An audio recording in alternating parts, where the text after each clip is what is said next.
The Honorable Kevin McCarthy of the state of California, having received a majority of the votes cast, is duly elected Speaker of the House of Representatives. You heard it right there. History made on the Hill after a week of drama in D.C. 15 rounds of voting later, the U.S. House of Representatives finally has a new leader. California Congressman Kevin McCarthy elected House Speaker late last night after 4 days of contentious negotiation, squabble, and standoff. Joining us to break down the battle among a divided GOP, our political strategist Matt Klink here with us in studio, and Loyola Law professor Jessica Levinson. So let's just start, Jessica, with this. I went to bed last night after the 14th vote. He did not get it, and he had thought that he had the votes, but overnight that changed. So how did he clinch this? How did they get this done? After 15 times, and it was really surreal. And I think he was absolutely surprised after the 14th time. I think he brought everybody back, meaning Kevin McCarthy, brought everybody back on a Friday night.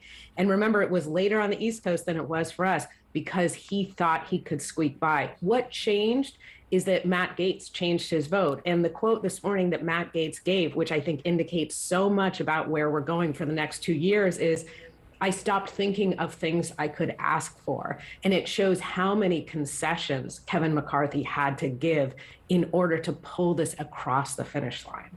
Matt, this question for you. Does this demonstrate a discord within the Republican Party? And what is it exactly about McCarthy that these 20 Republicans didn't like? Well, it demonstrates a lot of discord in the Republican Party. They call them the Freedom Caucus. They're much more conservative. They're very frustrated with the way that things have been going in Washington, D.C. There were really two factions, though, of the 20 that were opposing Kevin McCarthy. The one faction, they wanted some significant changes, meaning returning to the way things were done in the past, what they call normal order. No 4,000-page appropriations bill for $1.7 trillion that's dropped on the members with 24 hours notice. So a more normal way of doing things. And then there just were 5 or 6 others. They just didn't like Kevin McCarthy. It was a personality thing. The first one's easy to negotiate with. The second one, not so much, because the Matt Gaetz and the Lauren Boeberts of the world, they didn't like Kevin McCarthy, and I think they ultimately held their nose for the good of the party to bring him across the finish line. It's just, we went through 15 rounds of voting, which is very punishing. And unusual. The 4-day showdown was the longest in more than a century. So I'm curious, does that matter in the view of you, Jessica? Is that a big deal? Is it not a big deal? Because we've seen a lot made of it. I think it is a big deal. I think you have a speaker who walks into that position having won, but being defeated, as strange as that sounds. So he's going to walk in a very weakened stance. There's a faction, as Matt was just talking about, in my view, there's a faction of the Republican caucus that are just chaos agents. It's not that they have a particular worldview or ideology that isn't consistent with Kevin McCarthy's. It's that they want to show that government doesn't work from the inside. And they have now been able to hold up this House vote, the Speaker vote, in historic proportions. Just imagine what comes next when there's legislation on the table, when Republicans try and begin those investigations that they said that they wanted to begin with respect to the Biden administration and even Hunter Biden. I think it's going to be very difficult. I don't think this was a one-off just for the Speaker vote. I think we're seeing cracks that are going to pervade for the next few years. You both seem to be in agreement on the fact that he's coming from a weaker standpoint, a weaker stance. So how does he strengthen his stance at this point? Well, he has to get things done. So I think that there's a lot of pent-up Republican frustration that there was never a proper oversight hearing on the disastrous withdrawal from Afghanistan. There was never a hearing held in the House on the origins of COVID-19.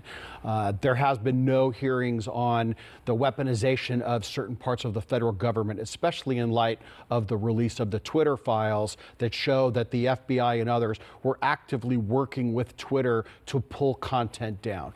That stuff will, I think, get a lot of the pent-up energy for the Republicans out. But with such a slim margin, appropriations bills are going to be brutal to get through. If they go through regular order, there are 13 of them.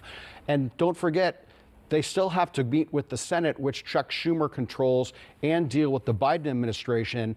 I mean, if Biden does what Bill Clinton does and moves back toward the middle, it'll be a lot easier. But we've got a huge debt ceiling vote coming up, and that the Republicans say there will not be a quote unquote a clean debt ceiling, meaning they're going to demand spending cuts. Okay, so we could see more of this battle play out within the party. For the next 2 years, it's going to be they're going to butt heads with the House, plus with Biden and with the Senate. Wow. Quickly before we go, do we know what concessions he made, what power he gave up? What specifics do we have? Could you list them? We can actually. So they're going to vote on term limits for members of the House. They're going to vote on a balanced budget amendment for the House. They're going to create a subcommittee on the weaponization of the federal government.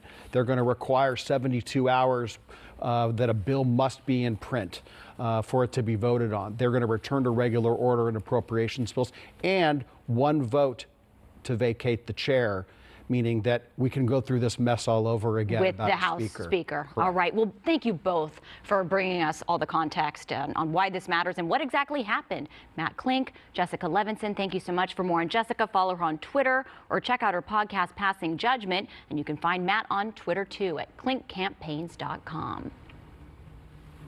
Thank you both. Casey. Yeah, no, so nice to have you in studio, Matt. You know, we see you all the time on TV, but not in here. So welcome back.